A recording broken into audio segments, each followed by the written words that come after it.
Well, good morning, family. This is your morning, afternoon read. Family, I just want to touch bases with you. You know, I love y'all.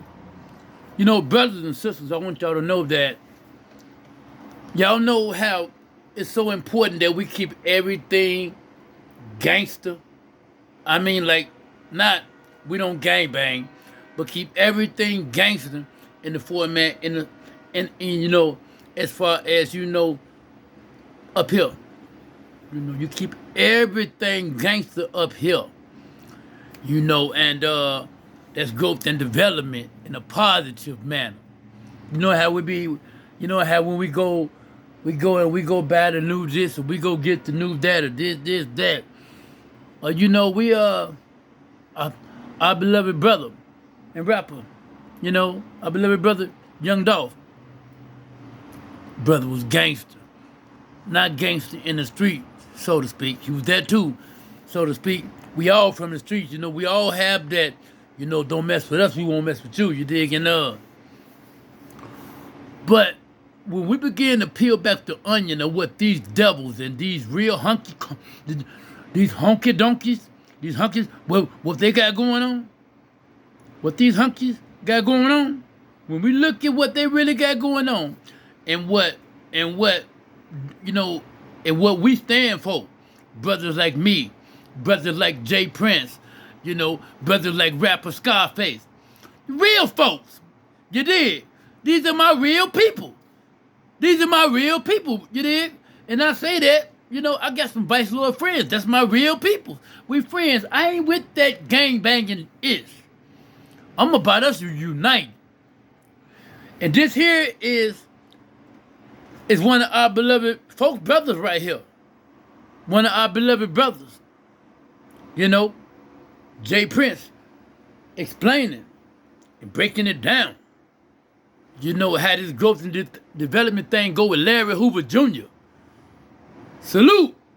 It was the East Coast record labels didn't believe in the South. In the South here. They criticized our slang. They felt like we was too hard. We was talking about shit that was too rough, and they low-key thought y'all was slower too. Yeah, a lot of that shit went on, so it wasn't a choice. It wasn't like maybe we wouldn't embrace the opportunity if they had gave it to us, but at that point I'm like, fuck them. They won't help them. I'm gonna do this thing myself. You know what I mean? And I had to learn the game through trial and error, and I passed it on to Draper, the Master P, Cash Money. The same blueprint, because that's in my mind frame. I want to create a major with real niggas around the world.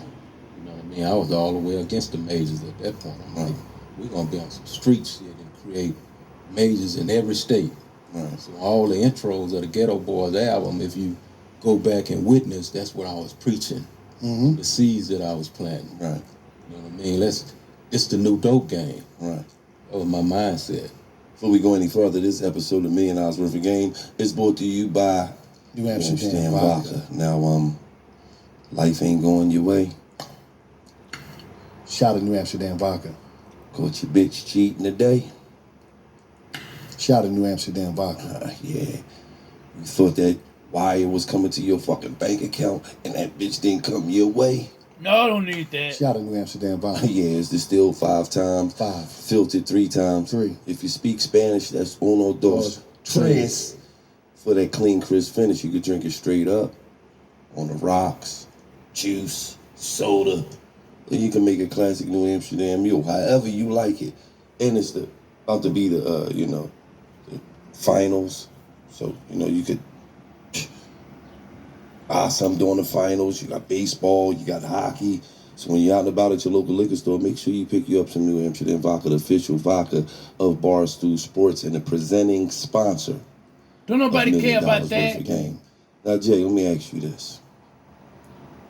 Is that the reason why really the South is responsible for birthing the independent record labels? Because y'all really wasn't given a fair shake and y'all ain't really have a shot, so y'all really had to do it that way? Is that the reason why y'all responsible? Because when you look at all the independent record labels from back then that really won, they was all South labels, right? It wasn't a lot of East Coast. It wasn't black guys that had independent record labels around this country like that, especially not on the East Coast. Yeah, I mean, the truth of the matter is they had production deals. You know what I mean? They all of them had production deals.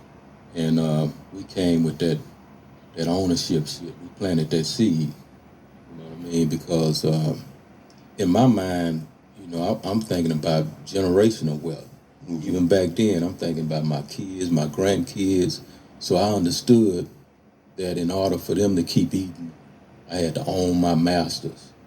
You know what I mean? I learned a lot of shit from practice in the streets.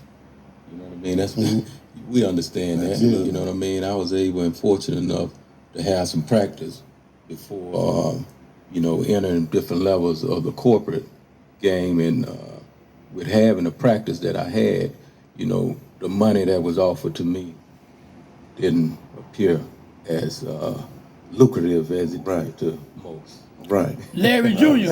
Yeah. So at the end of the day, youngins, because sometimes game go over your head, you know what I'm saying? What the OG was saying in a broken down form so y'all could understand was he was already a fucking boss. So he didn't have a worker's mentality. Whereas though some people come into the game, they be workers. So you gotta figure out what lane you in and what's gonna work out best for you. You know, if you a boss and you take a worker's mentality, then you already lost. Video progress bar 12 minutes, 10 Now, seconds of 1 hour. Beloved brothers and sisters, 49 as you can seconds. see, Pause.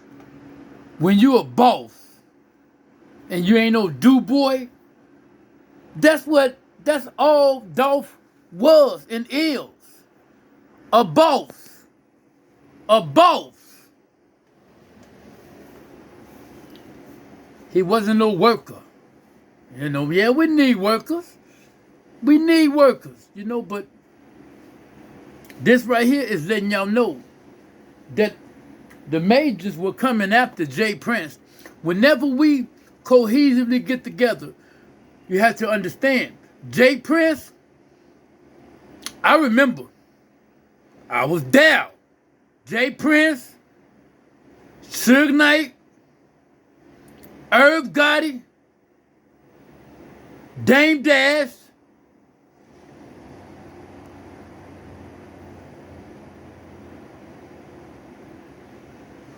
and I believe Larry, I believe Chief, I believe the chairman was assisting in that. But in any event, don't quote me on, I'm not sure. It's allegedly. Now, it's not even alleged. I don't know nothing about that. Now, I tell you this. Jay Prince, Suge Knight, and everybody had decided to come together and start distributing their own music. They didn't want to deal with the white imposter Jews. Whenever we try to start doing our own thing, you know what they do? They either kill us like they did Michael Jackson, Prince, and everybody. We got receipts. And we know. We know what's going on. We already know what's going on. Whenever we try to cohesively come together and whenever we all not on one accord, see, the Jews came down against Jay Prince. They came down against Jay Prince and everybody. I mean, who else was it? You know, and to make a long story short, they had to quit doing what they was doing. They started putting cases on folks. They started putting planting dope on brothers. They started harassing brothers, mothers, and sisters, grandmothers, and government officials in the Jewish community. Who y'all think own? And then, I tell you what, if y'all don't believe me, y'all think Jay-Z doing something? They ain't worried about Jay-Z ass. They'll take Jay-Z ass out. He don't even know it, but that's why he there. Because as soon as they take his first black billionaire, one of those, either one of them out, they going to make zillions because they got their insurance policies on them too. And not only that, they got money invested in that shit. Whenever you black and you develop an empire, Whitey coming after the empire. You better open your cheeks if you want to keep it. Or follow the real G. That's Almighty God Allah. Salute. Assalamu alaikum.